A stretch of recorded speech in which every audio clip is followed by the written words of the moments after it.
Aloitetaan lehdistötilaisuus Korisliiga-ottelusta Helsinki Siikalissa. Salon Vilpas Siikallispaikalla pelaajista Henri Kantonen ja päävalmentaja Vesa Vertio. Henri, onnittelut MVP-palkinnosta. Tänään tuli vähän enemmän vastuuta. Miltä tuntui?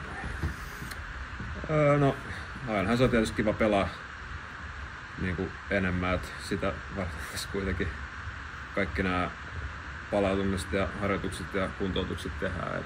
Ei siinä sen kummempaa tietysti harmi, että yksi hetkä tippui tuossa toka-erän lopulla pois, mutta sitä varten kanssa tässä ollaan koko ajan valmistelussa. Miten summaisit tämän ottelun? No aloitettiin taas tosi hyvällä energialla. Tokassa erässä tuli vähän semmosia varmaan merkkausvere.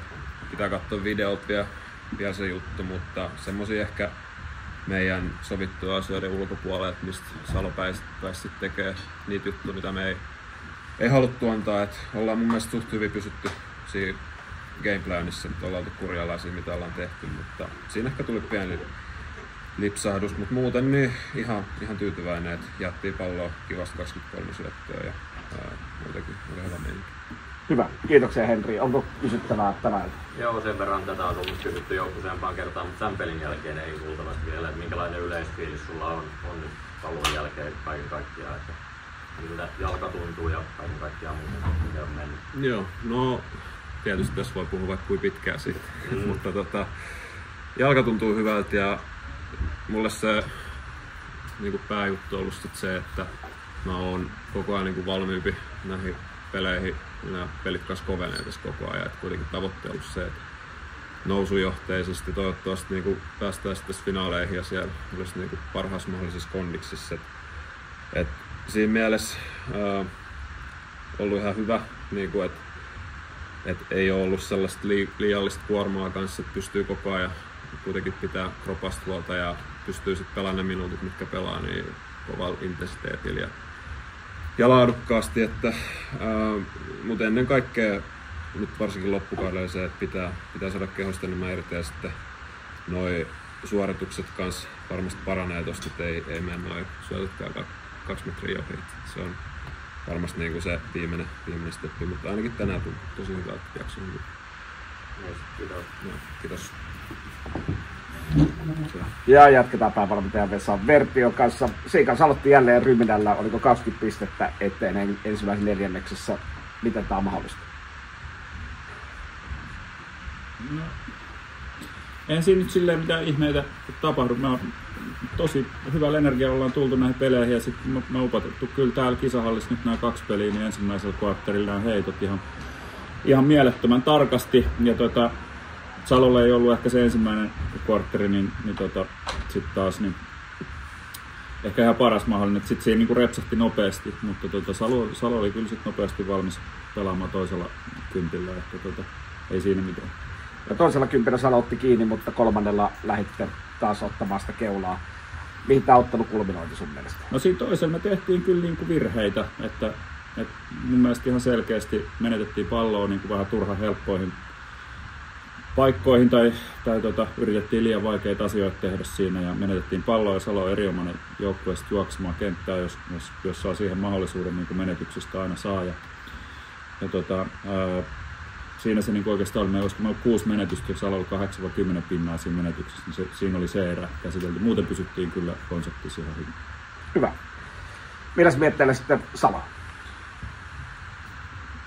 No tässä nyt, ei tässä ole niin mitään taikatemppuja. Tässä katsellaan filmiä ja sitten mietitään, että tehdäänkö jotain muutoksia, pitääkö jotain tehdä. Aina jotain tehdään, mutta ei tässä niin kuin, nyt on yleensä tässä vaiheessa ottelusarjaa, kun on 3-4 peliä pelattu, niin rupeaa olemaan se kehon huoltaminen ja sellainen, että palautuu niin kaikista tärkeimmässä osassa. Tuossa meilläkin muutama pelaaja joutui pelaamaan isot minuutit, kun Kurtis putosi pois kokoonpanosta.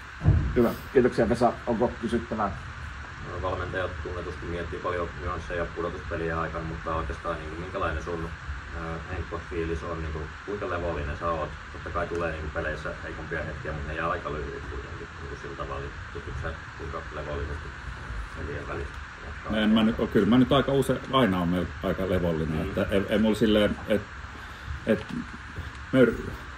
totta kai me yritetään niin kuin miettiä, että mitä Salo tekee, mutta liikaa siihen ei voi valmistautua. Me voidaan niin kuin kaikkea tietää, että mitä he tulee tekemään. Että sitä pitää sitten otteluaika reagoida. Tänään heillä oli esimerkiksi uusi puolustusmuoto meidän tiettyihin peleihin ja me pystyttiin siitä kuitenkin aika nopeasti tunnistamaan, että mitä siitä kannattaa tehdä ja sitten tehtiin niin, että ei niitä kannata niin kuin niitä asioita etukäteen hirveästi stressata, että ne selvii sitten pelissä. Arvailemalla tässä harvoin pärjää.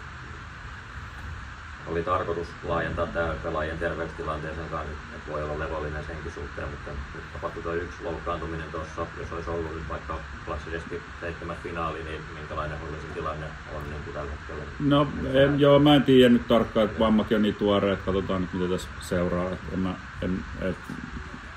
Tuli ohjeistus, että ei kannata ehkä pelata, niin sitten mä kuuntelen viisaampia siinä vaiheessa. Kiitos. Kiitos. Hyvä, kiitos Vesa. Hyvä, jatketaan lehdistötilaisuutta Seagulls Vilpas. Vilpasta paikalla pelaajista Vili Nyman ja päävalmentaja Jussi Savolainen. Vili, onnittelut MVPstä. Minkälaiset mietteet ottelusta? No, eka jakso kun hävitään tämän tason jengiä vastaan 20 pinnaa ja menetetään pallo 17 kertaa ja heitetään 39% kentältä, niin sit käy just näin, mitä tänään kävi. Että tämmöisellä pelillä ei tätä jengiä varsinkaan täällä heidän kotikentällään niin tuu kyllä voittaa ikinä. Et se oli aika yksinkertaisesti tästä nyt tilastot kertoo just sen, että mitä tässä pelissä kävi. Mitä se väitä maanantai-ottelua? Pelataan täysiä, jätetään kaikki kentälle, pelataan joka ikinen tilanne niin kuin se olisi meidän viimeinen ja sitten katsotaan mihin se riittää. Hyvä. Onko kysyttävää Vililtä? No, teillä on pudotuspeleissä ekat neljännekset ollut jostain syystä tosi hankalia verrattuna sitten 3 muuhun neljännekseen. Osaatko sä äkkiseltä ja sanoa, onko siitä jotain syytä, mistä se voisi johtua? No en mä nyt, se on niin vaikea juttu, mutta ei siinä jokaisen pitää vaan henkisesti ja fyysisesti ennen peliä tehdä kaikki sen eteen, että on valmiita pelaamaan, että ei siinä ole mitään taikatemppua. Jokainen hoitaa itse sen, että on mahdollisimman hyvin valmis pelaamaan. Kiitos. Kiitos Vili. Kiitos. Ja jatketaan päivävalmentaja Jussi Savolaisen kanssa. Jussi, viimeksi me oltiin täällä, sä sanoit mulle, että älä anna 20 pistettä eteen ensimmäiselle jaksolle. Nyt kävi niin. Mikä siinä on se ongelma? Sen kun tietäisi, niin ihan varmasti korjattaisiin. No ensinnäkin niin mun mielestä me luotiin taas siinä niin kuin alussa ihan ok heittopaikkoja, ei saatu niitä sisään.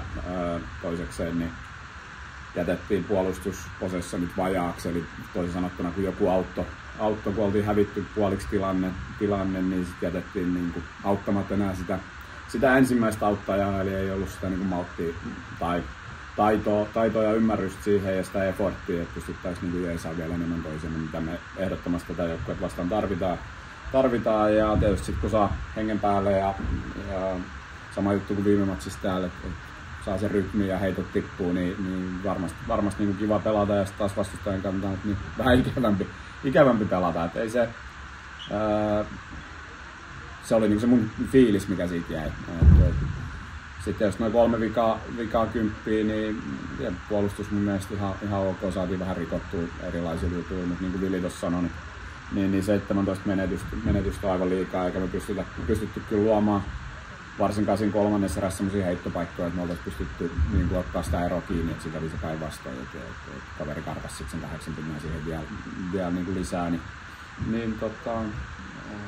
jäi niin kuin hyökkäyksessä tässä vaiheessa. Maanantaina kohtalo-ottelu. Miten valmistaudutte siihen?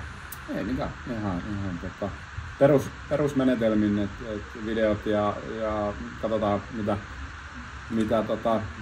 millä jutulla taas sitten lähdetään siihen, mutta toi hyökkäys nyt on ehdottomasti semmoinen, mistä meidän täytyy ottaa niin opiksi ja parantaa ollut koko sarja se juttu, että ei saada sitä vaan niin kuin jatkumaan tasaisena, että sieltä tulee niitä tyhjiä pallohallintoja ja menee liian usein niin kuin puuraksi. Kyllä mun mielestä nähtiin siinä toisella kympillä taas, että silloin kun meillä on saada stoppeja päästä juokseen ja silloin kun on 5-5 hyökkääminen niin kuin dynaamisesti ja vauhdikasta, niin saadaan hyviä asioita aikaiseksi, mutta ne jaksot ei kestä tarpeeksi pitkään.